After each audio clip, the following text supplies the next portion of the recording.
Let's head into the outback of Australia for a little bit of Ausploitation. Let's get into it.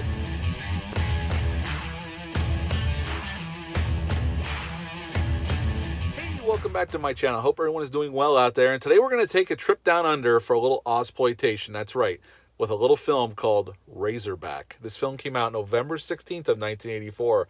It's rated R, and it's an hour and 35 minutes long. I saw this film many times on Up All Night on USA when I was a kid with Rhonda Shear and Gilbert Gottfried. They used to play this quite a bit, and that's how I saw it. I rented it from a video store later on, but that's how I saw it. The first several times I seen it was on USA Up All Night. Now, this film was directed by Russell Mulcahy. Russell Mulcahy, up until this point, had only directed music videos. A matter of fact, he got this job for this film because the producer had seen his work on the Duran Duran videos around this time and offered him the job, and he accepted. Now, after this, he went back to doing music videos, but then he did a little film called Highlander, which I know is a big cult favorite. Highlander 2. In the 90s, he did a little action thriller called Ricochet with Denzel Washington and John Lithgow as the villain. If you ever get a chance, check that out. It's batshit crazy, but it's fun as hell. It's very violent as well. And then later on, he went through Resident Evil Extinction. He does a lot of TV work now. He's still working to this day. Now, in this film, there's only one American actor, and that's Gregory Harrison as Carl Winters. His wife is played by Judy Morris. She's an Australian actress, and she's Beth Winters. And Bill Kerr plays Jake Cullen, and that's how we start our film. We see Jake Cullen. We don't know his name yet, but that's his name. And his house is in the middle of nowhere. It's nighttime. You can't really see anything except for the light coming out of the windows of his house and the moon. He's putting his grandson in the crib, and he hears a noise outside, and he grabs his rifle and goes outside. Something charges him. We don't see what it is yet. But instead of taking him, it goes right through his house, takes his grandson, and runs off into the night. And he gets arrested. People think he killed his grandson, but he's telling people it's this giant razorback did it. But nobody believes him because nobody's ever seen it. We even see a court trial with him, but the court leaves him off because there's not enough evidence to prove that he did anything. And then we're introduced to Beth Winters and Carl Winters. They live in New York City, and Beth works for a news agency. She does a lot of reporting on animal cruelty. And she just found out she's pregnant, but she also tells Carl that her producer wants her to go to Australia to do this story on kangaroo poaching, which was a big deal back in the 80s. I don't know if it still is, but they even reference it in Crocodile Dundee. And Carl tells her to go. He's like, look, go, get your story, come back, and everything will be fine. So she gets on a plane and goes to Australia, to this little town in the outback. And right from the get-go, people are standoffish with her because this is a way of life for these folks, and they don't want outsiders questioning what they do. You can get that sense right from the get-go. And there's this cannery, this little crappy cannery out in the middle of nowhere where these two brothers who are definitely insane work at. And she goes out there by herself.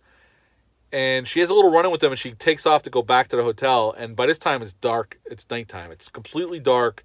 She's in the middle of nowhere, and she's on her way back on this 2-lane highway. And his truck comes out with the two brothers, and they run her off the road. And they drag her out of the car, and the one brother's going to rape her, but the Razorback shows up and rams their truck. They take off. She's still in shock, never saw the Razorback, gets in the car, but the Razorback rips the door off the car and takes her and drags her out into the night, and you hear her screaming. We know she gets killed. Well, then Carl hops on a plane, goes to Australia. Same hotel, same town in the outback, starts asking questions, and he meets Jake Cullen. And Jake tells him, I would start with the cannery and ask around. Now, Jake doesn't know what happened to his wife. The story around town is she fell in a mine and died. That's what the story is. So he goes out to the cannery, meets these two idiot brothers, which I would not hang out with. These people are definitely insane. I don't know why, but he goes with them back to their house, which is basically a cave in the middle of nowhere, and goes hunting with them. Now, this is where the film drags. I'm going to skip over this part. There's some beautiful imagery, some striking imagery, no doubt. And during this time, Carl sees the Razorback because he gets stranded out in the middle of nowhere. He's trying to find his way back to find a house or anything. And he finds this watering hole where all these other boars are hanging around at. And he sees the Razorback, but he gets away. And he stumbles upon this farmhouse where this attractive young woman is living. And she's getting paid by the Australian government to tag and release boars and keep track of them with these electronic trackers. So she helps Carl nurse back to health. But she's also friends with Jake Cullen, and she knows he's on a mission. Like, he's been on a mission since his grandson got killed, to find this Razorback and kill him. And Carl tells him where he saw the Razorback, and he takes off for this watering hole and sets up shop with his dogs, waiting for the Razorback to show up. Which he does have an encounter with it, shoots it a bunch of times, but it gets away.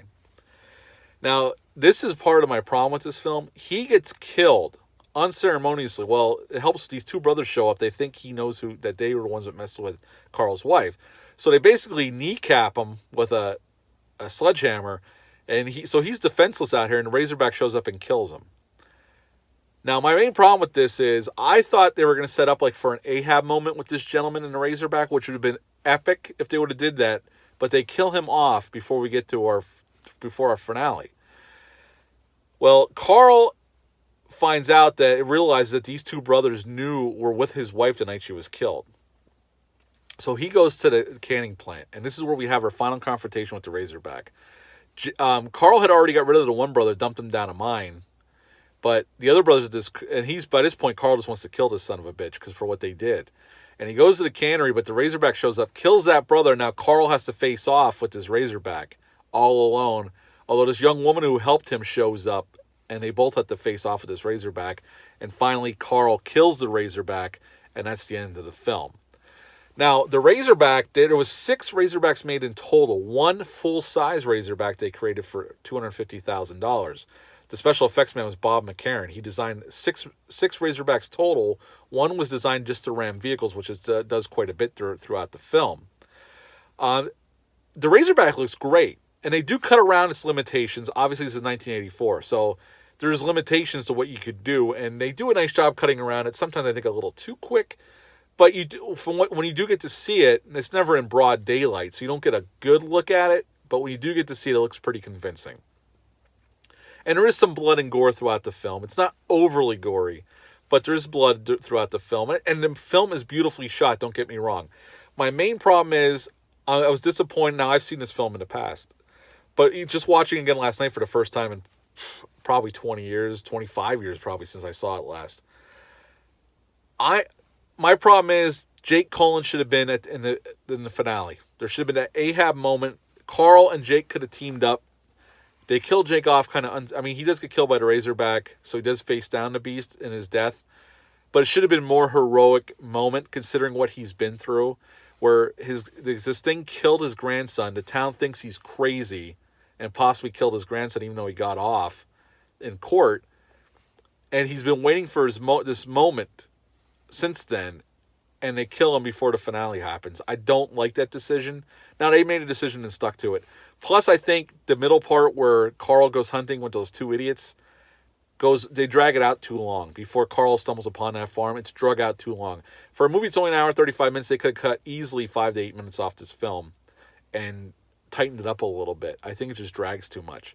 Other than that, I really like this. I think it's a fun creature feature for sure. It's not my favorite creature feature, but it's a pretty fun one. I would give this film a 6 out of 10. A 6 out of 10 for this film. I think some of the drawbacks, like I said, it drags a little bit in the middle, and not getting the Jake Cullen versus the Razorback at the end is kind of disappointing. So yeah, 6 out of 10 for Razorback. Have you ever seen this film? Leave a comment down below. Let me know. Hit the thumbs up. Hit the subscribe button. Share this video. I greatly would appreciate that. I'll be back later in the week with a review for Freaky, that new film with Vince Vaughn. I'm finally going to see it tonight. Until then, I hope everyone's doing well out there, and I'll see you soon. Thanks. Bye.